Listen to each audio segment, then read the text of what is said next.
Hello everyone, in this video I will discuss about the chapter 1 Rise of Nationalism in Europe। ठीक है, तो इस chapter की starting इस पेंटिंग के थ्रू की गई है।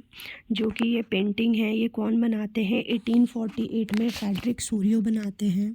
ठीक है, जो कि एक फ्रेंच आर्टिस्ट है।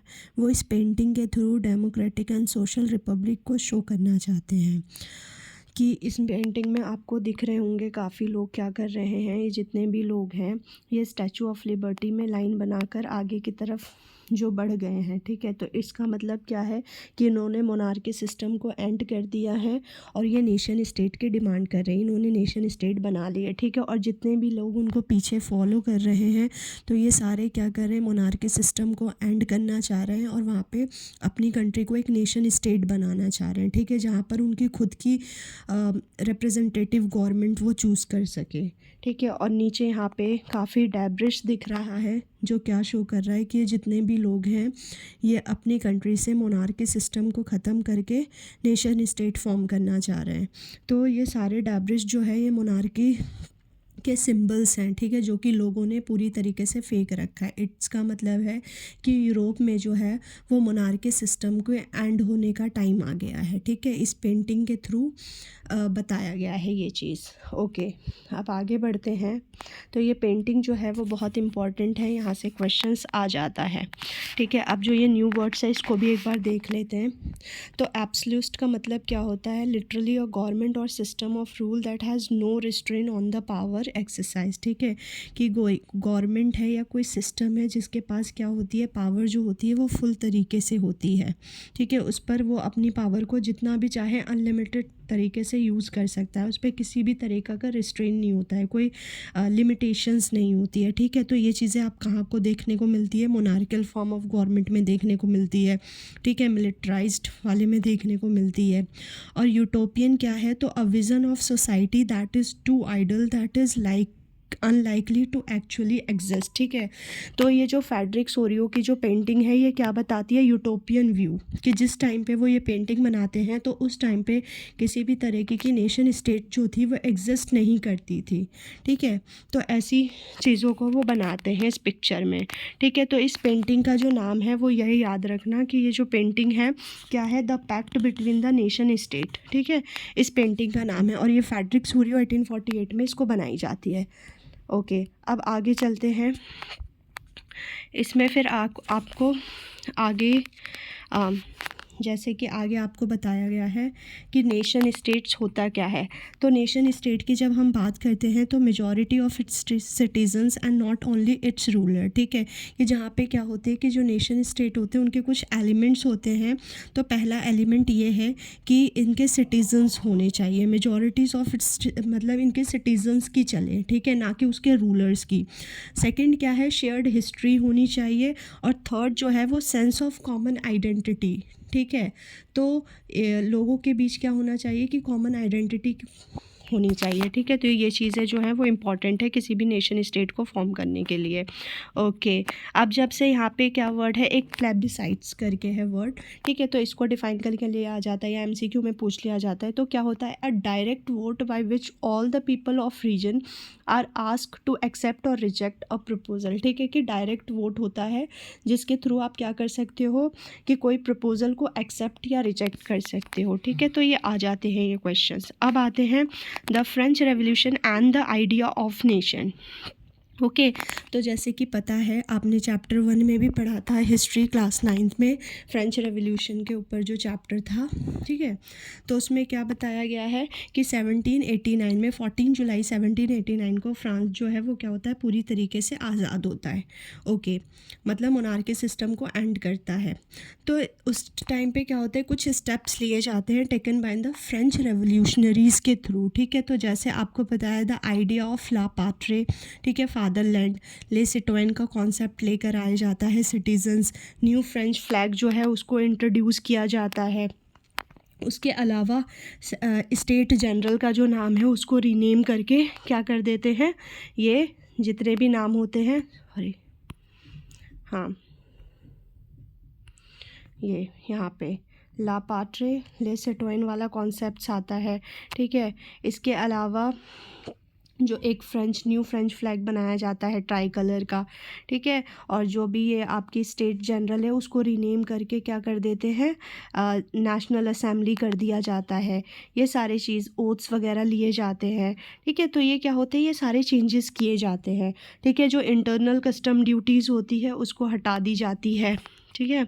तो ये सब सेंट्रलाइज कर दिया जाता है, एडमिनिस्ट्रेटिव्स को यूनिफॉर्म लॉज किए जाते हैं, ठीक है। तो ये सारे जितने भी रीजनल डायलेक्ट्स होते हैं उसको पूरी तरीके से रिजेक्ट करके फ्रेंच को क्या बनाया जाता है, मेन लैंग्वेज बनाई जाती है, ठीक है। तो ये सारे क्या हैं, ये सारे चेंजेस किए जाते हैं, ठीक है। तो ये जो रेवोल्यूशनरीज़ होते हैं वो ये सारी चीज़ें करते हैं। अब उसके बाद क्या होता है लास्ट में, जैसे कि फ्रांस में क्या है, ये मैप गिवन है, इस मैप को देख लेना कि Europe after the Congress of Vienna के टाइम पे ये यूरोप का मैप गिवन है, ठीक है। तो जैसे हमने पढ़ा था कि लास्ट में क्या होता है, नेपोलियन की एंट्री होती है। तो नेपोलियन क्या था, he was a military leader था, ठीक है। उसके बाद वो आता है, तो उसके बाद जब वो नेपोलियन आता है तो काफ़ी ज़्यादा वो चेंजेस करता है।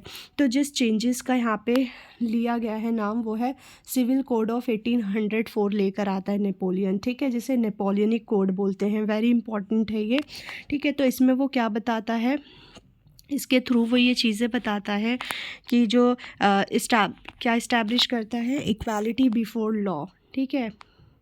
ये इक्वालिटी बिफोर लॉ की बात करते हैं, वो राइट टू प्रॉपर्टी को सिक्योर करते हैं, ठीक है।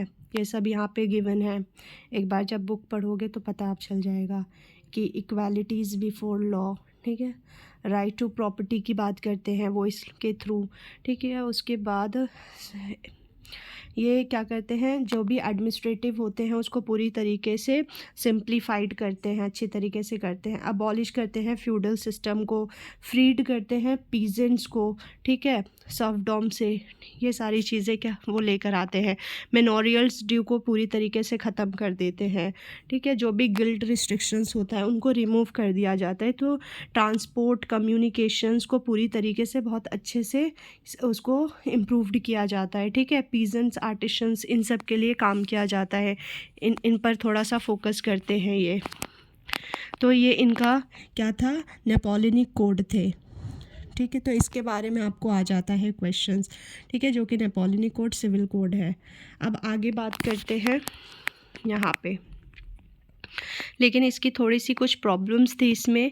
जैसे कि क्या होता है कि ये क्या करता है, ज़बरदस्ती लोगों को आर्मी में रिक्रूट करता है, ठीक है। इसके अलावा और भी इसमें हैं कमियां, जैसे कि वीमेंस को ये लोगों से उनकी पॉलिटिकल राइट्स छीन लेता है और वीमेंस को इक्वल ट्रीटमेंट नहीं देता।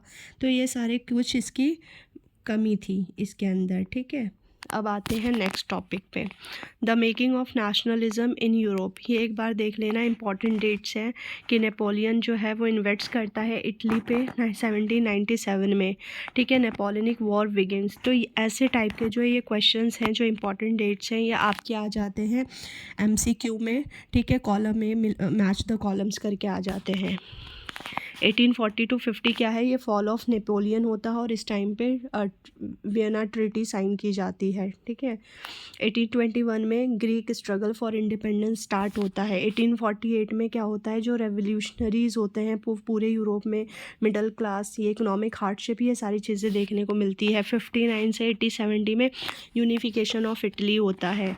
1866 से 1871 में यूनिफिकेशन ऑफ जर्मनी होता है। 1905 से Slav nationalism gather force in the Habsburg and Ottoman empire. तो ये बहुत इंपॉर्टेंट है, यहाँ से MCQ के क्वेश्चंस बन जाते हैं मैच द कॉलम्स को लेकर।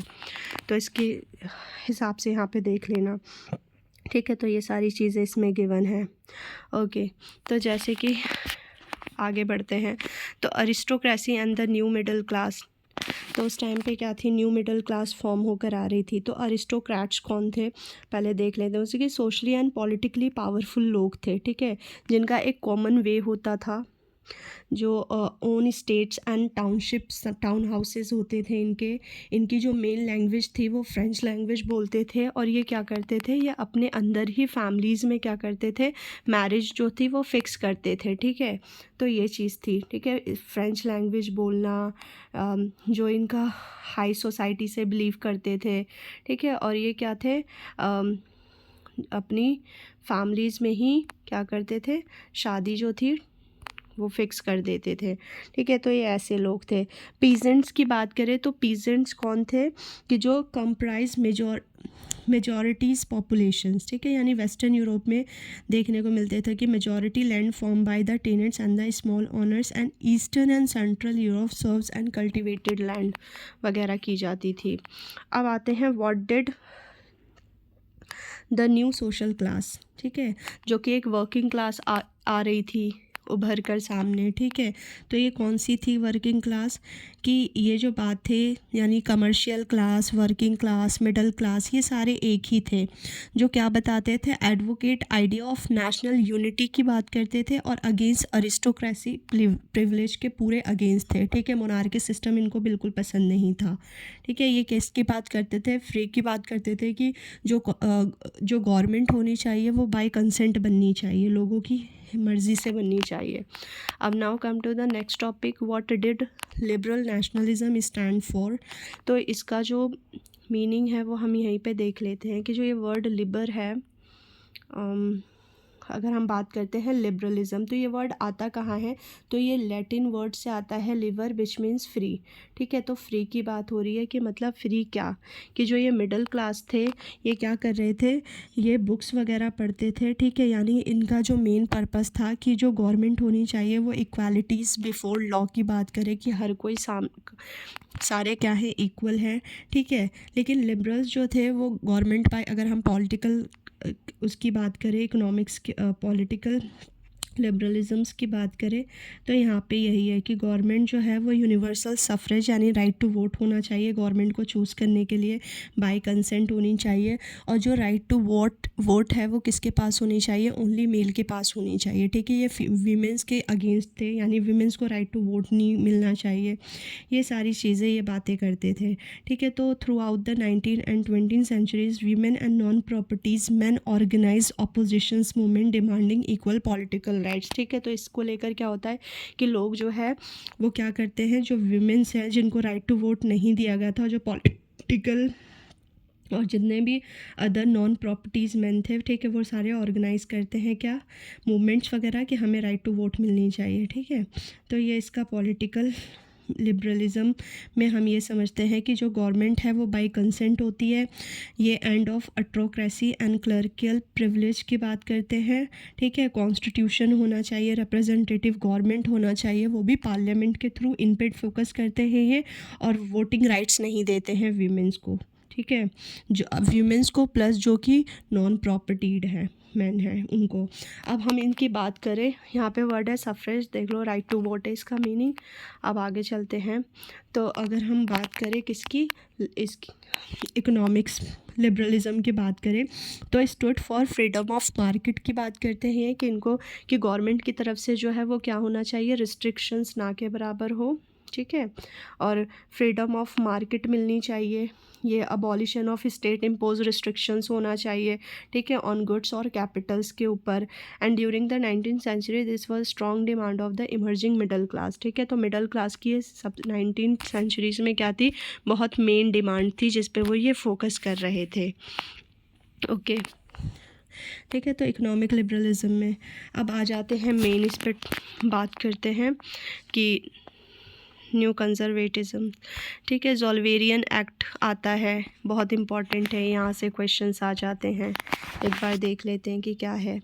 तो ये क्या है, एक ज़ोल्वेरियन करके एक्ट आता है जो कि कस्टम यूनियन के थ्रू होता है, यानी ये 1834 में प्रेशिया जो है वो इस एक्ट को लेकर आती है, जिसका मेन एम होता है कि अबॉलिश करना टैरिफ बैरियर को, एंड रिड्यूस करती है number of currency from 30 to 2। ठीक है, तो फर्स्ट क्या है कि प्रेशिया जो है 1834 में लेकर आती है इसका मेन एम है कि अबॉलिश करना, जितने भी टैरिफ टैक्सेस बैरियर है उनको ख़त्म करना।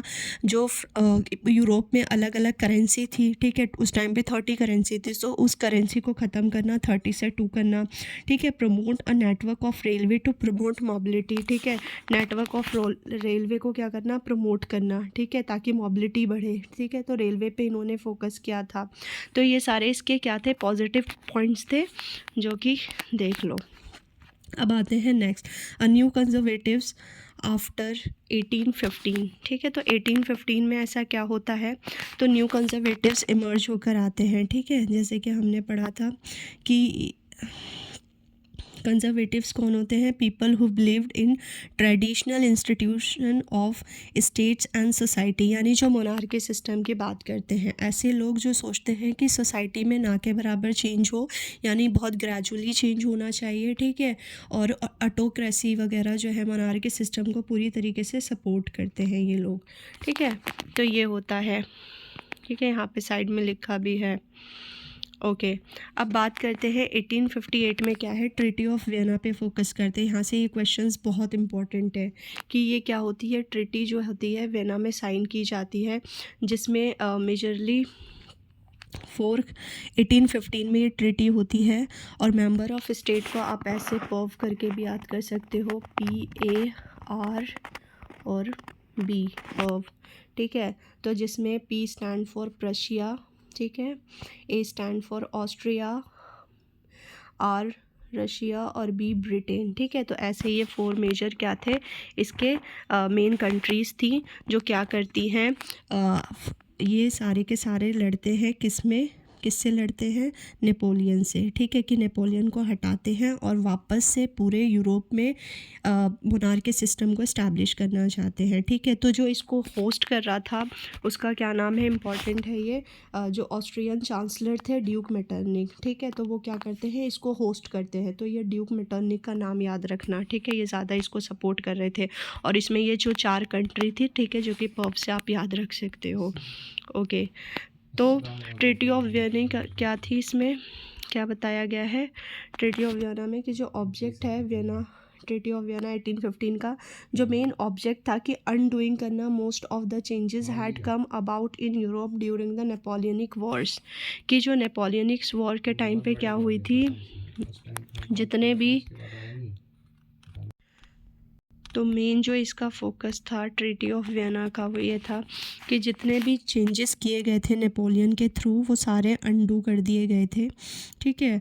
और changes brought by the treaty क्या लेकर आई गई थी कि जो बॉर्बन डायनेस्टी को रिस्टोर्ड किया जाता है, ठीक है, यानी दोबारा से मोनार्की सिस्टम को स्टैब्लिश किया जाता है। यानी जो फ्रांस के लोगों ने जो रेवोल्यूशन किया था, फ्रेंच रेवोल्यूशन, वो एक तरीके से आप कोई मायने नहीं रखती है, ठीक है। दोबारा से क्या किया जाता है कि फ्रांस में मोनार्की सिस्टम लिया जाता है, ठीक है। फ्रांस लॉस्ट द टेरिटरीज़ को देती है, ठीक है, जो भी नेपोलियंस के अंडर में था। टेरिटरीज़ को डिवाइड कर दी जाती है। Persia was given territories on a western frontiers, पर परेशिया को दिया जाता है कि वो क्या करे, उन चीज़ों को देखे। बट जेन्युइन कॉन्फ्रेंटेशन जो है 39 स्टेट को वो अनटच रहते हैं, उनमें कोई भी ये चेंजेस नहीं करते हैं। इन ईस्ट की बात करें तो Russia was given part of Poland को उसका पार्ट दिया जाता है, ठीक है। तो ये सारी चीज़ें थी, ये मेन थी जो कि हमें इस पे फोकस करना है। अब कंजर्वेटिव्स सेटअप 1815 वर ऑटोक्रेटिक, ठीक है, यानी क्या होता है, ट्रीटी जब ये ट्रीटी साइन हो जाती है तो फाइनली यूरोप में क्या आ जाता है, मोनार्की सिस्टम वापस से आ जाता है, ठीक है, ऑटोक्रेटिक फिर से आ जाते हैं। So they did not tolerate criticisms and dissents, ठीक है। तो अब क्या है कि वो बिल्कुल भी किसी तरीके का खुद का क्रिटिसिज्म नहीं झेलना चाहते, देखना चाहते हैं, ठीक है। जो sought to curb activities that questions legitimacies और ऑटोक्रेसी गवर्नमेंट, ठीक है। तो ये क्या करते थे, अगर कोई भी उनके अगेंस्ट में बोलता था तो उनको पनिश करते थे, ठीक है। सारे जितने भी लिबरल्स थे उनके अगेंस्ट में थे। सेंसरशिप्स लोग इम्पोज करते हैं, ठीक है, जो भी न्यूज़पेपर, बुक्स, इन सब पे होती है। तो इस तरीके से ये कंट्रोल करते हैं सारी एक्टिविटीज़ को। तो ये क्या शो कर रहा है, द क्लब ऑफ थिंकर्स को शो कर रहा है, ठीक है। एक कैरिकेचर्स बनाया गया है 1820s में। ओके, अब आते हैं रेवोल्यूशनरीज पे। तो जो फर्स्ट क्वेश्चन होता है कि during the 8 years of following in 1815 fear of repressions drove many liberal nationalism underground. ठीक है, यानी क्या हो गया था कि मोनार्की सिस्टम जब इस्टेब्लिश हो जाती है तो जैसे पता है कि लिबरल जो है वो बिल्कुल इसके अगेंस्ट में होते हैं। ठीक है, तो उनका जो भी प्रोटेस्ट चल रहा था वो पूरी तरीके से सप्रेस कर दिया जाता है कंजर्वेटिव्स के थ्रू। तो जितने भी लिबरल्स होते हैं वो सारे के सारे अंडरग्राउंड्स हो जाते हैं। ठीक है, तो अब ये क्वेश्चन है द रेवोल्यूशनरी तो कौन होते हैं? तो रेवोल्यूशनरीज वर लिबरल नेशनलिस्ट थे who belong to educated middle class elite से जो बिलोंग करते थे। ठीक है, तो ये थे। तो this liberals became revolutionaries with a motive to overthrow monarchy. ठीक है, जिनका मोटिव क्या था कि ओवरथ्रो करना मोनार्की को। ठीक है, यही इनका मेन था। एंड मैंने establish after the Vienna Congress and fought for liberty and freedom के लिए वो लड़ते थे। ठीक है, तो यही चीज़ है। तो जब हम बात करते हैं रेवोल्यूशनरीज़ की तो हमें क्या नहीं भूलना चाहिए, जो मेन नेम है गैसिपी मैज़िनी। ठीक है, जो कि बॉर्न होते हैं जिनोआ में 1805 में। ठीक है, और ये इटली के रहने वाले थे और ये सीक्रेट सोसाइटी कार्बनारी के मेंबर होते हैं। The young age of 24 he was sent in exile. ठीक है, भेज दिया जाता है इनको एग्ज़ाइल में 1831 में फॉर अटैम्प्टिंग रेवोल्यूशनरी इन लिंगूरिया में। ये क्या करते हैं? रेवोल्यूशन करते हैं, तो इसलिए उनको देश से निकाल दिया जाता है। फिर ये क्या करते हैं? 2 अलग से अंडरग्राउंड सीक्रेट सोसाइटी को वो सर्च करते हैं, यंग इटली इन मार्शलेस और दूसरा जो है यंग यूरोप इन बर्ने। ठीक है, तो जिसमें ये क्या करते हैं? सारे लाइक माइंडेड लोगों को भरते हैं। ठीक है, तो जितने भी होते हैं कि जर्मन, फ्रांस, पोलैंड, अलग अलग कंट्रीज़ के लाइक माइंडेड पीपल को ये भरते हैं। ठीक है, तो यहाँ पे क्वेश्चंस आ जाता है इनके ऊपर, बहुत इंपॉर्टेंट है। और यूनिफिकेशन ऑफ इटली की बात करें तो इनका बड़ा इंपॉर्टेंट रोल है इटली के यूनिफिकेशन में। ओके, ठीक है, तो इसको एक बार देख लेना। अब एक और यहाँ पे वर्ड यूज़ किया गया सेंटेंस कि जो मैटरनिक है वो क्या बोलते हैं इनको, गैसिपी मैज़िनी को, the most dangerous enemy of our social order. ये इम्पॉर्टेंट है। ठीक है, ये आ जाएगा, पूछ लिया जाता है एग्ज़ाम में। ठीक है, तो वो सोशल क्या बताते हैं कि ये डेंजरस है। अब मैटरनिक याद है, ड्यूक मैटरनिक, जो कि ट्रीटी ऑफ वियना के क्या कर रहे थे? होस्ट कर रहे थे। ठीक है, तो वो उनको बहुत अपना एनिमी बताते हैं, सोशल ऑर्डर का बताते हैं ये। अब बात करते हैं the age of revolutionary 1813 and 1848। तो रेवोल्यूशनरीज वॉज लेड बाय किसके थ्रू किया जा रहा था? Educated middle class and commercial middle class के थ्रू। तो 2 ग्रुप होते हैं, कंजर्वेटिव और दूसरे होते हैं जो लिबरलिज्म को फॉलो करते हैं, लिबरलिस्ट और नेशनलिस्ट जिसे बोला जाता है। ठीक है, तो ये चीज़ है। तो इसमें 1830 से 40 के बीच में, 48 के बीच में काफ़ी ज़्यादा चेंजेस देखने को मिलता है। ठीक है, अगर हम बात करें जुलाई रेवोल्यूशन का, सुना है आपने कि कॉन्स्टिट्यूशन मोनार्की जो होती है उसको इस्टेब्लिश कर दी जाती है, लुइस फिलिपे जो होता है उसे हेड बनाया जाता है। इसी तरीके से ब्रसेल रेवोल्यूशन, ठीक है, वो स्टार्ट होता है। ब्रसेल रेवोल्यूशंस यानी Belgium Brock away from the United kingdom से अलग कर दी जाती है। ठीक है, अब यहाँ पे एक स्टेटमेंट गिवन है, ये स्टेटमेंट भी बहुत इम्पॉर्टेंट है, जो जैसे बताया गया है कि व्हेन फ्रांस स्नीजेस, ठीक है, तो क्या होता है? Rest of the Europe catches cold. ठीक है, ये मैटरनिक के थ्रू ये स्टेटमेंट दिया गया है, वेरी इंपॉर्टेंट स्टेटमेंट है। ओके, अब आगे बढ़ते हैं। इसमें the Greece war of independence जो है वो 1832 बहुत इम्पॉर्टेंट है। ठीक है, ग्रीस वॉर जो कि यानी ग्रीस पे क्या होता है? ऑटोमन एम्पायर का पूरा कब्ज़ा होता है। तो वो क्या करते हैं? ग्रीस जो है वो ऑटोमन एम्पायर से पूरी तरीके से लड़ते हैं। 1821 में इनकी क्या होती है? स्टार्टिंग होती है। ठीक है, रेवोल्यूशंस होता है, स्टार्ट होती है फाइटिंग, और फाइनली 1832 में ट्रीटी ऑफ कॉन्स्टेंटिनोपल साइन होता है। ठीक है, जिसमें ग्रीस को एक इंडिपेंडेंट नेशन के रूप में पहचान मिलती है। ठीक है, तो ये बहुत इंपॉर्टेंट है, यहाँ से भी क्वेश्चंस काफ़ी आ जाते हैं। अब आते हैं romantic imaginations and regional national feelings, इस पे बात करते हैं। तो रोमांटिसिज्म्स क्या है? एक रोमांटिसिज्म आइडिया बहुत आया था। ठीक है, तो इसको एक बार देख लेते हैं कि रोमांटिसिज्म जो है वो क्या है? एक कल्चरल मूवमेंट होता है which sought to develop a particular form of nationalist sentiment and poets ये सारी चीज़ें कि ठीक है कि मतलब पोएम के थ्रू जितने भी फॉक टेल्स होते हैं, स्टोरीज़ होते हैं, म्यूज़िक्स होते हैं, उनके थ्रू क्या करना, लोगों के अंदर नेशनलिस्ट फीलिंग्स को बढ़ाना, ठीक है, वो करना, ठीक है। और ये क्या करते हैं, ये पूरी तरीके से जो glorification of reason and science है उनको क्या करते हैं, अवॉइड करते हैं, ठीक है। तो ये चीज़ है। अब आगे बात करते हैं कि जब हम इसके उसकी बात कर लें, फ़िलासफ़र्स की बात कर लें जो रोमांटिसिज़म्स को क्या करते हैं, फेवर करते हैं। तो जैसे यहाँ पे बात करते हैं जॉन गॉटफ्राइड की, ठीक है। और 1774 में ये क्या क्लेम करते हैं कि ये discovered the among common people, ठीक है। दास वॉक की बात करते हैं वो, ठीक है। और दूसरा क्या है, स्पिरिट ऑफ नेशंस यानी वॉक जिस्ट की बात करते हैं। इनके थ्रू वो ये बताना चाहते हैं कि अगर आपको किसी की कंट्री की कल्चर पता करनी है, ठीक है, तो उसको आप कैसे पता कर सकते हो, वहाँ के लोगों में ये सारी चीज़ें देख सकते हो, ठीक है। तो वहाँ से फिर आपको सारी चीज़ें पता चल जाएंगी। तो ये था। अब यहाँ से क्वेश्चन आ जाता है कि how language played an important role, ठीक है। तो इसमें आपको बता रखा है कि रशियन डोमिनेशंस का बता रखा है कि किस तरीके से 18 सेंचुरीज़ में पोलैंड पे रशिया जो होती है वो पूरी तरीके से अपना कंट्रोल करने लगती है, ठीक है। और उस वहाँ के लोगों को वो रशियन लैंग्वेज बोलने के लिए बहुत ज़्यादा फोर्स करती है, ठीक है। तो जो पोलैंड के लोग थे उनकी पॉलिश लैंग्वेज थी, ठीक है। तो वो क्या करते हैं, बहुत ज़्यादा इस चीज़ को लेकर क्रिटिसाइज़ करते हैं, लड़ते हैं, वो एक लैंग्वेज को लेकर अपना वेपन बनाते हैं, ठीक है। और उससे वो क्या करते हैं, फाइनली रशियन डोमिनेंस से फ्री होते हैं। तो ये चीज़ है। तो यहाँ से क्वेश्चंस आ जाता है, ये बहुत इंपॉर्टेंट टॉपिक है। नेक्स्ट आते हैं hunger, hardships and popular revolt, ठीक है। तो इसमें बता रखा है 1830s में were years of great economic hardships in Europe, half of 19th century so an enormous increase in populations, ठीक है। तो क्या देखने को मिलता है, काफ़ी हंगर, हार्डशिप्स देखने को मिलती है यूरोप में, जो कि बहुत प्रॉब्लम्स की बात होती है। तो there were more seekers for job than employment, populations from rural areas migrated to the elites, ठीक है, ये होता है। small producers in towns were often faced with stiff competitions, ठीक है। तो हर तरीके से क्या होता है, लोग जो हैं वो बहुत ज़्यादा परेशान होते हैं। अगर हम बात करें टेक्सटाइल प्रोडक्शंस की, तो वहाँ पे क्या देखने को मिलता है कि लोग जो है मेहनत बहुत करते हैं, लेकिन उसका रिज़ल्ट नहीं आता है, ठीक है। उनको पैसे नहीं दिए जाते, उनको एक्सप्लॉइट किया जाता है।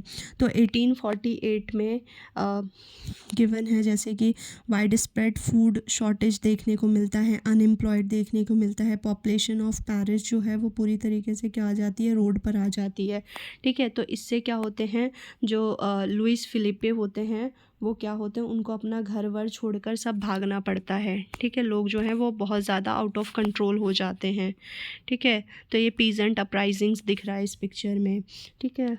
तो इसमें एक वॉर के बारे में दे रखा है कि 1848 में, यहाँ से भी शॉर्ट नोट्स में आ जाते हैं। 48 में क्या होता है, सिलेसिया जो है वो क्या है, रिवॉल्ट देखने को मिलता है, ठीक है। तो ये जो रिवॉल्ट होता है ये किनके बीच में होता है, तो ये जो टेक्सटाइल जो कॉटन कॉन्ट्रैक्टर्स होते हैं और कॉटन वीवर्स होते हैं उनके बीच में ये सारी चीज़ें देखने को मिलती है कि लड़ाई होती है। तो ठीक है, जिसमें वीवर्स का इसका आउटकम क्या निकलता है कि weaver demands were not considered, ठीक है। उनके डिमांड्स को नहीं सुनी जाती हैं। They were treated with scorn and the threats alternatively उनको दिया जाता है। और फिर क्या होता है, ये फाइटिंग कुछ ज़्यादा ही बढ़ जाती है। तो इसमें 11 वीवर्स जो हैं उसको मार दिया जाता है, ठीक है। तो इस तरीके से ये चीज़ें होती हैं। ओके, अब आते हैं रेवोल्यूशंस ऑफ द लिबरल्स। तो 1848 में क्या होता है, Hoover liberals comprises educated middle class, ठीक है। तो ये चीज़ है, इनको लिबरल्स बोलते हैं, जो एजुकेटेड मिडल क्लास है, ठीक है। और ये कौन से लोग होते हैं, जर्मनी, इटली, पोलैंड के ही लोग हैं, ठीक है। अब बात करते हैं men women of the liberals middle classes combine their demand for constitutionalism with national unifications की बात करते हैं। व्हेन डिड रेवोल्यूशन स्टार्ट, तो parallel to the revolts and peasants and worker in Europe 1848, what was the reason, क्या होता है, constitutions की demand करते हैं ये लोग कि फ्रीडम ऑफ प्रेस होनी चाहिए, फ्रीडम ऑफ एसोसिएशंस होनी चाहिए, अबॉलिशंस ऑफ मोनार्की होनी चाहिए, achieve republic based on universal male suffrage. ठीक है, तो इसमें केस आता है जर्मनी का, बात करें हम। ठीक है, तो जर्मनी केस में है जैसे कि फ्रैंकफर्ट के बारे में देखा है आपने, तो यहाँ पे देखो जैसे ये दे रखा है यहाँ पे कि जर्मन में क्या होती है, फ्रैंकफर्ट पार्लियामेंट होता है। ठीक है, ये रहा फ्रैंकफर्ट के बारे में, इस पे शॉर्ट नोट्स आ जाते हैं कि ऑल जर्मन नेशनल असेंबली बनती है 18 मई 1848 में, 831 रिप्रेजेंटेटिव्स होते हैं। ये सारे क्या करते हैं, कॉन्स्टिट्यूशंस बनाते हैं फ्रैंकफर्ट पार्लियामेंट में, convert to the church at Saint Paul. ठीक है, they drafted constitutions for German nation. ठीक है, तो वो ये करते हैं कि अपने लिए कॉन्स्टिट्यूशंस बनाते हैं जर्मन नेशंस के लिए, and headed by the monarchy subject to the parliament, parliament में मोनार्की के सामने लाके उसको पेश करते हैं। ठीक है, और उस टाइम पे जो मोनार्क होता है वो फ्रेडरिक विलियम 4 होता है। ठीक है, तो ये क्या होता है, ये किंग ऑफ प्रशिया का किंग होता है, और ये रिजेक्ट कर देता है उनका जो कॉन्स्टिट्यूशनल वाला प्रपोजल था। ठीक है, तो रिजेक्ट करने से क्या होता है, लोग जो हैं वो क्या हो जाते हैं, सारे के सारे रोड पर आ जाते हैं। ठीक है, प्रोटेस्ट करने लगते हैं। ठीक है, तो जो ये किंग होता है ये क्या होता है, पूरी तरीके से कंट्रोल कर लेता है ऐसे।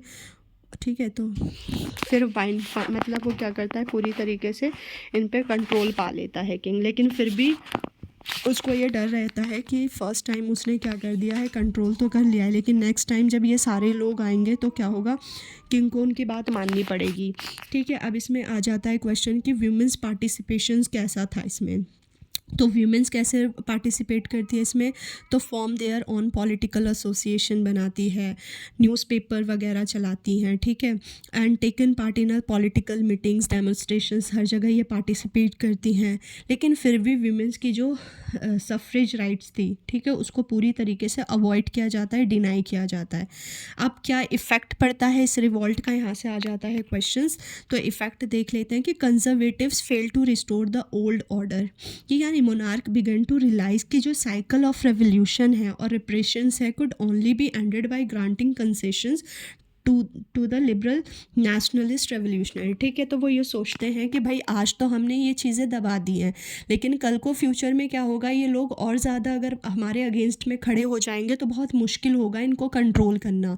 तो उन्होंने क्या सोचा कि भाई हम क्या करें, थोड़ा सा इनको रिलैक्सेशन दे देते हैं। ठीक है, कंसेशन दे देते हैं। तो जो रिलैक्सेशन, जो कंसेशन दिया गया था वो क्या था कि the year of after 1848 the autocratic monarchy of central and eastern Europe began to introduce the changes. ठीक है, तो उन्होंने बोला कि भाई चेंजेस करनी चाहिए।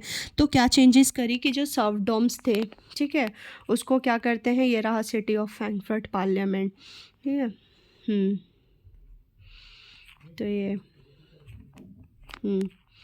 तो इसमें वो क्या करते हैं कि serfdoms and bonded labour were abolish कर दी जाती है।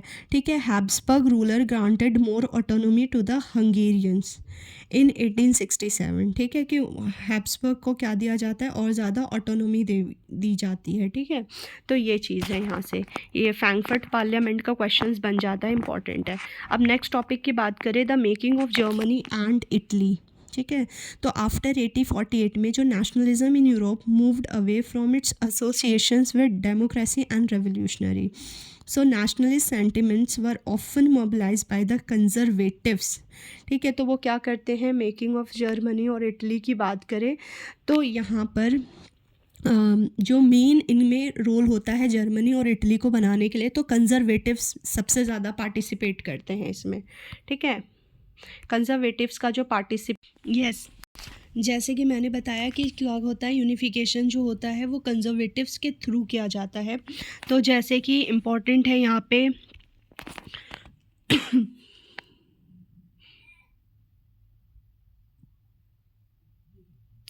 हाँ, observe the process which Germany and Italy came to be unified as a nation state.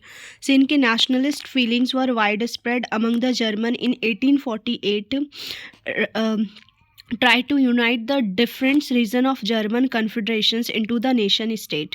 ठीक है, तो जैसे यहाँ पे क्या होता है, जर्मन यूनिफिकेशन में जो सबसे इम्पॉर्टेंट रोल होता है वो ओटो वन बिस्मार्क का होता है। ठीक है, जिसे क्या बोला जाता है, आर्किटेक्ट कहा जाता है, आर्किटेक्टर ऑफ जर्मन यूनिफिकेशन का। ठीक है, तो इसलिए ये इम्पॉर्टेंट है।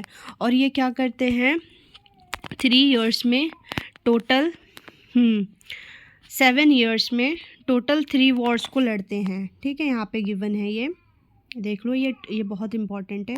3 वॉर्स लड़ते हैं 7 इयर्स में। तो इन कंट्री का नाम रखना, जो ये FAD कंट्री, ठीक है, ये इससे याद रखना। तो F जो है वो आपका फ्रांस हो गया, D डेनमार्क, और A जो है वो ऑस्ट्रेलिया। ठीक है, इससे ये याद रख लेना, इससे इजी हो जाता है लर्न करना। ठीक है, और इसमें क्या करते हैं, यहाँ पे जो है इनकी जीत हो जाती है। तो जो प्रशियन किंग होते हैं विलियम वन, केसर विलियम वन जो है, उनको ये क्या करते हैं, जनवरी 1871 में वहाँ का किंग बना दिया जाता है। ये सारी चीज़ें जो होती है जर्मन यूनिफिकेशन में बहुत इंपॉर्टेंट रोल प्ले करती है। ठीक है, और आपको ये पिक्चर में दिखा रखा है कि किस तरीके से वो इस चीज़ को सेलिब्रेट कर रहे हैं। ठीक है, कि the proclamations of German empire in the hall of mirror at Versailles में। ठीक है, उसके बाद करते हैं ये काफ़ी चेंजेस लेकर आते हैं, जैसे कि जो चेंजेस होती है, मॉडर्नाइजिंग द करेंसी करना। ठीक है, जो केसर विलियम वन है वो बैंकिंग पे फोकस करते हैं, legal and judicial system in Germany. इस तरीके से जर्मनी का जो है वो पूरी तरीके से यूनिफिकेशन हो जाता है। ठीक है, अब बात करते हैं, ये देखो, ये जर्मनी की यूनिफिकेशन की जो प्रशिया थी बिफोर 1866 से पहले, जो पर्पल कलर की है वो प्रशिया है। येलो कलर का जो है वो आपका ऑस्ट्रो प्रशिया है, वॉर हुआ था। ठीक है, जिसमें प्रशिया जो है वो कॉन्कर करती है। फिर ये सारे देख रखे, एक बार इनको देख लेना। अब बात करते हैं इटली यूनिफिकेशंस की। तो जब भी हम बात करते हैं इटली यूनिफिकेशन की, हमें गैसिपी मैजिनी को तो भूलना नहीं है। ठीक है, कि वो सबसे इम्पॉर्टेंट रोल प्ले करते हैं। तो 19 सेंचुरीज तक की बात करें तो Italy was divided into the 7 states. ठीक है, अलग अलग लोग जो थे वो इटली पे कंट्रोल कर रखे थे यहाँ पर। ठीक है, तो अगर हम बात करें, सेडिमोना पिडमंट जो था वो एक छोटा सा पार्ट था, वही इटली प्रिंसेस के कंट्रोल में था। बाकी जितने भी थे वहाँ पे अलग अलग लोग जो थे वो रूल कर रहे थे। ठीक है, जैसे कि यहाँ पे दिखा गया है कि जो north was under the Austrian Habsburg, central part पे पॉप का कंट्रोल था। ठीक है, और जो सदर्न पार्ट की बात करें तो वहाँ पे किंग ऑफ स्पेन, जो बॉर्बन किंग ऑफ स्पेन थे, वो कंट्रोल कर रखे थे। ठीक है, तो ये सारी चीज़ें थी। तो इटली को यूनिफाई करने में किसी एक इंसान का इम्पॉर्टेंट रोल नहीं था। ठीक है, गैसिपी मैजिनी वो तो थे ही। ठीक है, और उसके लिए वो क्या करते हैं, एक सीक्रेट सोसाइटी बनाते हैं यंग इटली करके। ठीक है, तो वो चीज़ है, उनका रोल तो हमें भूलना नहीं है। बट उसके अलावा भी काफ़ी लोग थे जो इसके यूनिफिकेशन में इम्पोर्टेंट रोल पे करते हैं। ठीक है, जिसमें क्या है, केवॉर की बात करें। ठीक है, तो केवॉर जो है, जो चीफ मिनिस्टर केवॉर हैं, वो क्या करते हैं, मूवमेंट स्टार्ट करते हैं इटली के यूनिफिकेशंस में। ठीक है, और he entered into an alliance with France and succeeded in defeating the Austrian forces को पूरी तरीके से कंट्रोल करते हैं। ठीक है, फ्रांस के साथ मिलकर। तो ये सारी चीज़ें होती हैं। ठीक है, तो चीफ मिनिस्टर केवॉर को नहीं भूलना है। नेक्स्ट जो बात करते हैं वो किसकी बात है, गैसिपी गैरिबाल्डी, ये रहा यहाँ पे। ठीक है, केवॉर तो इम्पॉर्टेंट थे, बट गैसिपी गैरिबाल्डी को भी नहीं भूल सकते हैं, इनका भी बहुत इम्पॉर्टेंट रोल था इटली को यूनिफाई करने में। ठीक है, तो ये क्या करते हैं, 1860 में ही लेड द फेमस एक्सपीडिशंस करते हैं साउथ इटली में। ठीक है, तो ये जो है पीजेंट्स के साथ मिलकर, इनका पीजेंट के साथ अच्छा बॉन्ड था, तो उनके साथ मिलकर क्या करते हैं, इटली को यूनिफाई करवाते हैं। ठीक है, तो ये सारे लोग जो थे वो इन्वॉल्व थे। कौन थे, गैसिपी मैजिनी, चीफ मिनिस्टर केवॉर, और थर्ड में गैसिपी गैरिबाल्डी। तो इनकी वजह से क्या होता है, इटली जो है वो फाइनली यूनिफाई होता है। ठीक है, अब यहाँ पे एक वर्ड गिवन है, ये लाटेलिया करके एक वर्ड है, ठीक है। ये लाटेलिया जो है इसका क्या मतलब है, ये इटालियन वर्ड है, विच मीन्स कि जो पीजेंट्स थे वो क्या समझते थे, जब गैसिपी गैरिबल्डी उन पीजेंट्स का सपोर्ट लेकर जाते हैं साउथ में, एक्सपीडिशंस करते हैं वहाँ पे, उनकी किंग ऑफ स्पेन किंग जो थे, ठीक है, उनके साथ जब वो लड़ते हैं तो वो पीजेंट्स के फुल सपोर्ट में जाते हैं, ठीक है। पीजेंट लड़ते हैं तो पीजेंट जो होते हैं वो सारे क्या होते हैं, इलिटरेट होते हैं। उनका मतलब होता है कि लाटालिया का मतलब है कि ये ज़रूर हम किसके लिए लड़ रहे हैं, वो जो वहाँ के किंग हैं, ठीक है। तो उसके लिए उनकी वाइफ को क्या किया है, ये स्पेन के किंग ने पूरी तरीके से, जो विक्टर इमानुअल सेकंड होते हैं उनके किंग होते हैं, इटली यूनिफिकेशन के बाद उनको किंग बनाया जाता है।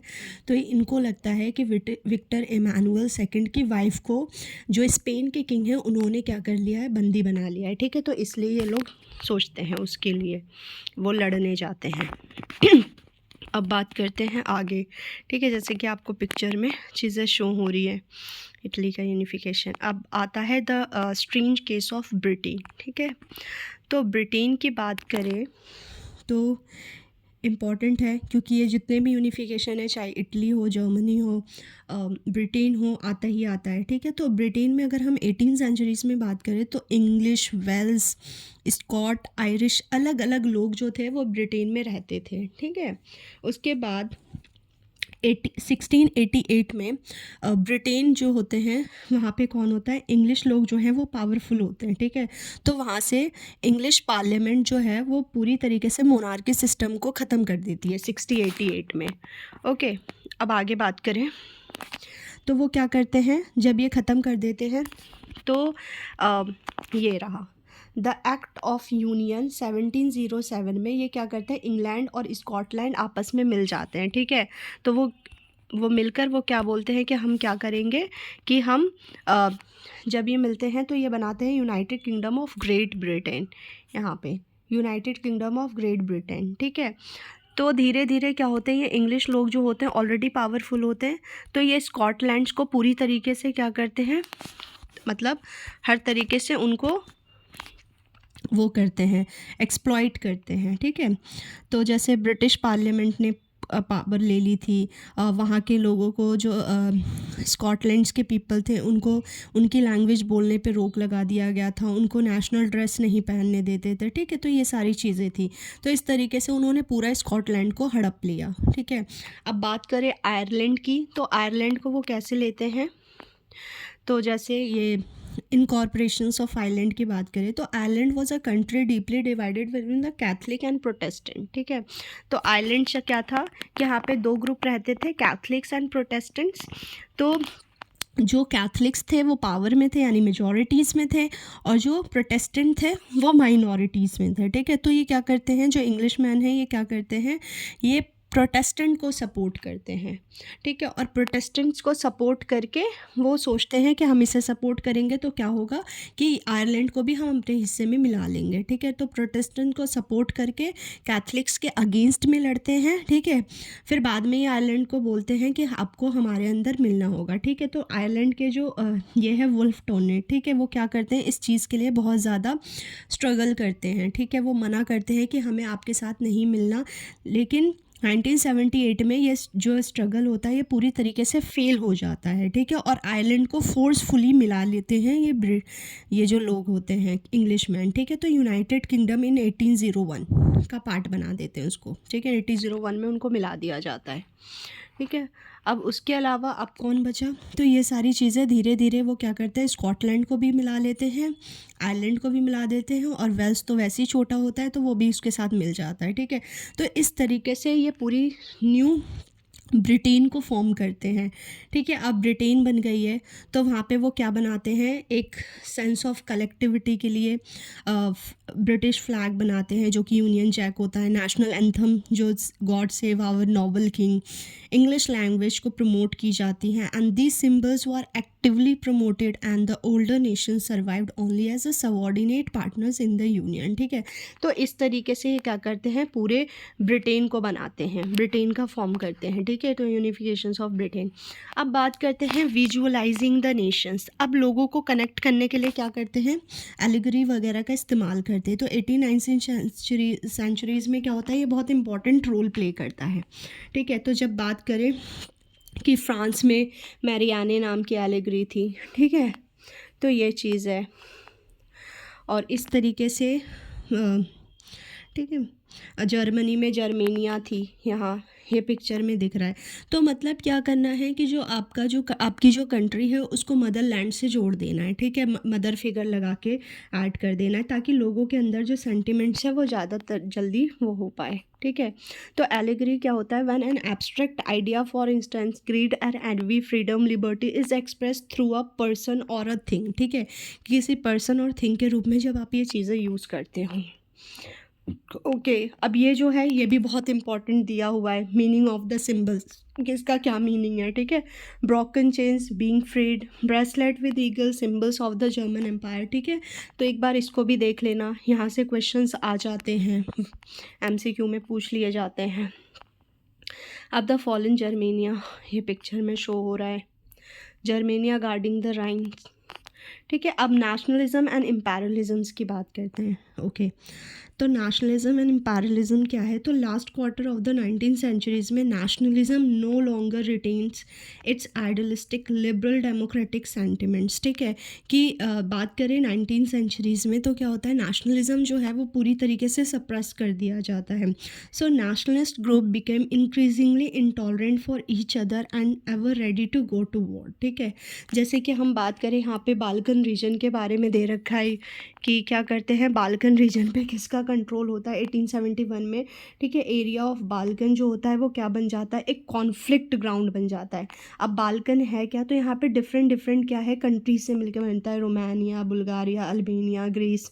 ठीक है, ये सारे कंट्रीज़ जो हैं जो ये मिलकर क्या बनाते हैं, एक बाल्कन रीजन बनाते हैं। ठीक है, तो जितने भी सुपर पावर होती हैं वो क्या करती हैं, इसको पाने के लिए लड़ती हैं। ठीक है, ये मतलब ये एक फर्टाइल ग्राउंड बन जाता है बैटल का, सारे के सारे लोग जो हैं वो इसको लड़ने के लिए, पाने के लिए लड़ना शुरू कर देते हैं। ठीक है, तो जैसे कि हमने पढ़ा है कि जो फर्स्ट वर्ल्ड वॉर होता है कब से कब तक होता है, 1914 से 1918 तक।